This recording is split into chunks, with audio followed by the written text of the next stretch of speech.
antes Eu era do Flow? professor de inglês. Ó, antes do Flow, imediatamente, eu fazia vídeo pra internet já, mas era vídeo de videogame, de jogo, né? Antes disso, eu era professor de inglês. Ah, Eu olha dei só. aula há 7 anos. Parei de dar aula em 2016. E como é que você caiu no Flow? Eu conheci um cara, tem um moleque que trabalha comigo aqui hoje, ele faz o Flow Games e o Flow Sport Clube, o David Jones, é o vulgo dele na internet, é o David Jones. A gente se conhece desde 2001 e ele começou a fazer vídeo pra internet, sei lá, no final dos anos 2000. E aí eu via ele fazendo, achava, pô, legal isso aí, pena que eu tenho que pagar aluguel, porque eu achava que não tinha uma carreira ali, entendeu? Então eu continuava dando aula e eu fazia uns vídeos pra ele de vez em quando e tal, aí começou a existir essa carreira. Eu ia falar, naquela época não existia mesmo. E aí eu criei um canalzinho de jogos em 2014 e em 2018 que a gente começou o Flow. Então levou um tempão Olha de uma só. coisa pra outra. Mas Flow já tem 7 anos, pô. Já tô velho aqui. Já conversei com uma porrada de gente, Eu cara. imagino. Então, Deve ter aprendido muito. pra mim é gostoso, cara. É poder conversar com gente interessante todo dia e ouvir umas perspectivas de vida que... Diferentes. E de vários nichos, sabe? Então eu falo com gente do carro, com gente da neurociência, com gente da política. Política tem pra caramba também. Com gente do budismo. Com gente do budismo. Com gente de tudo quanto é religião, eu tô exagerando, mas de algumas religiões diferentes. E é isso, o ser humano é interessante pra cacete. Então a gente começa a ver por que as pessoas acreditam nas coisas. Isso pra mim é fascinante. Mas gera um monte de dúvida. Eu imagino.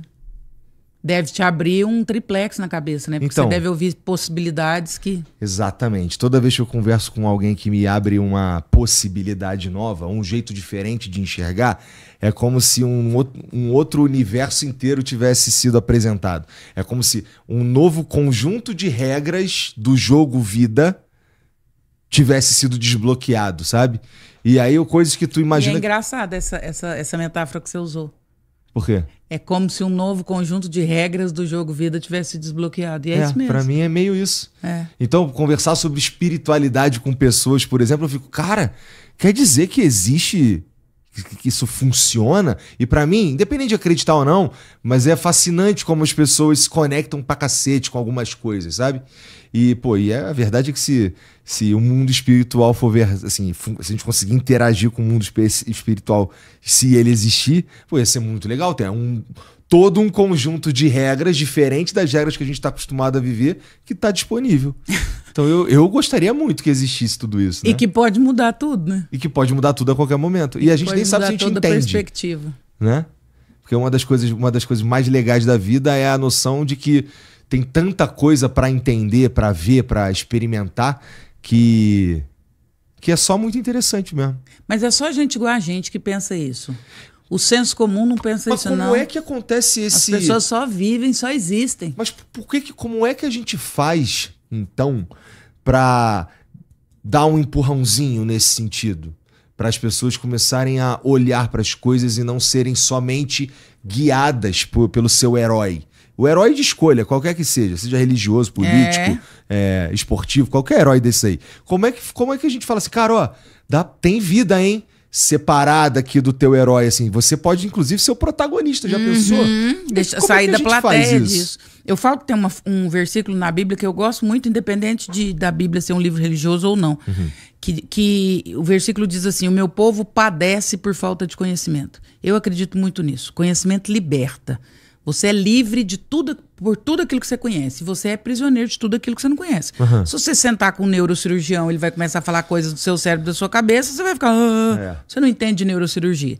Então a gente é preso, a gente fica encarcerado naquilo que a gente não conhece. O conhecimento liberta. Então eu acho que o trabalho que a gente faz, inclusive de internet, essas coisas, é tentar viabilizar isso para as pessoas. Eu vejo isso todo dia. Ontem eu conversava com uma pessoa me chamou para um papo informal. E a pessoa me fazia algumas queixas da vida dela. Não, foi abrindo um mapa, assim, ó. De dizer, cara, você mexeu a peça errada aqui. Se você apertar esse botão e esse botão e esse botão, esse jogo vira. Mas vira assim, ó. Eu acredito piamente nisso. O conhecimento liberta. E quando a gente sabe o que fazer e o que não fazer, inclusive, porque tem coisas que se a gente fizer também vai dar muito errado. Isso amplia possibilidades. E eu acho que o nosso trabalho é gerar essa curiosidade nas pessoas, é fazer com que as pessoas queiram conhecer para se virar melhor. Isso que você falou de protagonismo. Tem gente que vive ali, ó, porque por alguma coisa, pelo herói, que seja uma coisa, uma pessoa, uma instituição, uma religião. Tem gente que vive uma vida que o outro interpretou para ele. O cara foi lá, leu o negócio, interpretou para ele, e aí ele segue aquilo sem pensar, sem fazer reflexão, sem... Nossa, isso para mim é uma das coisas que mais me deixa... Eu fico doida pra ir lá e quase que bater, abrir a cabeça da pessoa e falar: tem outra história aí, você tá viajando demais, você tá indo num lugar que... Eu sinto que o máximo que dá pra fazer, e já que você citou a Bíblia, mas aí, bom, vou fazer a comparação de qualquer forma, mas eu não quero dizer nada, né? Que nem Jesus disse que estou à porta e bato, e você abre se você quiser, né? É a mesma coisa esse entre aspas, na minha opinião, pelo menos é do jeito que eu tô percebendo como as coisas funcionam, entre aspas, esse despertar, ele precisa, a gente consegue no máximo bater na porta. Eu desisti de acreditar que eu consigo enfiar coisa na cabeça dos outros. E eu acho que isso faz com que a gente se afaste das pessoas. Eu, por exemplo, me afasto muito. Quando eu percebo que alguém não quer melhorar, que a pessoa é ignorante naquelas coisas dela ali, isso é uma coisa que me irrita no ser humano. Talvez uma das poucas coisas que me irrita no ser humano. Esse hermetismo, essas pessoas herméticas que não querem discutir a sua própria existência, as suas crenças, eu vazo fora. Eu não tenho zero paciência pra esse tipo de coisa. Eu só não discuto mesmo. Não tá afim. Quando eu vejo que não tem como ter um diálogo, não tem como evoluir sem um diálogo, né? Não tem como você chegar a lugar nenhum, não tem como você chegar a um consenso, não tem como você pôr a sua ideia à prova sem um diálogo. Se você tá ouvindo para responder apenas e não para entender, tu não tem diálogo, né? E aí, se tu não tá afim de dialogar, então não vamos dialogar. Então não tem também discussão, sabe? Então se não tem diálogo, eu também não vou entrar numa discussão com ninguém. Então aí eu... Não, também não, mas bom. aí eu me afasto, não tem nem convivência, porque aí para mim não dá. Mas a gente não tá numa fase que tá todo mundo meio... Se afasta. Se afastando, justamente por causa de crenças pessoais. O cara, e talvez o principal motivo dessa separação seja uma crença política. Como é que a gente faz para reverter isso, pô? A gente não tá querendo reverter isso? Não é nem só uma crença política, né? Eu acho que tantas crenças, né? Eu acho que a crença ela é uma questão complexa. Ela é muito boa no momento que eu acredito que ela é boa para mim e não quero impor. Verdade. A crença ela está a serviço da melhoria do ser humano. Se ela não te melhora, se a sua crença não te melhora como pessoa, se ela só te piora, ela não serve para nada. Mas como é que tu vai saber que ela só te piora? Alguém vai te contar? Deveria, tem que né? acreditar nos outros primeiro. Tem que se abrir para ouvir. E por isso que separa, porque cada um vai se juntando aí no seu cluster. A gente adora quem pensa como a gente. É verdade. Seja religiosamente, politicamente, a gente adora. E a gente vai criando ali os clusters da gente, cada um no seu pequeno mundo. E aí a gente mete o pau em preconceito, mas a gente tem preconceito com outro grupo, né? Não pode ter preconceito e tal, mas aí você tem preconceito com quem pensa diferente de você, com quem age diferente de você também. E então... tem jeito da gente...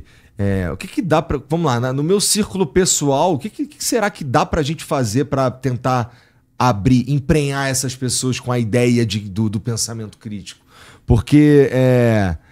o que eu tento fazer é trocar ideia, mas tem hora que não tem conversa, né? Então a gente faz o quê? Vai embora mesmo? Acho que sim, né? O vai embora é uma possibilidade, mas eu falo o seguinte, eu não troco ideias, eu troco perguntas. Eu gosto muito da maiêutica socrática. Sócrates não respondia, Sócrates perguntava, né? E eu acho que quando você... Porque maieuta, né? Maieuta, parteira, em grego. Então, o Sócrates dizia, eu sou uma parteira, eu faço a pessoa parir a verdade dentro dela. Eu acho que a melhor forma de quebrar um ignorante é fazendo ele parir a verdade dentro dele mesmo. Exemplo nítido disso ontem foi minha irmã. Eu falei uma situação, aí ela falou assim, ué, mas eu não sabia disso. Aí eu falei assim, e tem tanta coisa que você não sabe, né? Fiz essa pergunta. Aí ela parou, pensou, falou assim, eu não preciso saber de tudo, né? Falei, é sobre isso?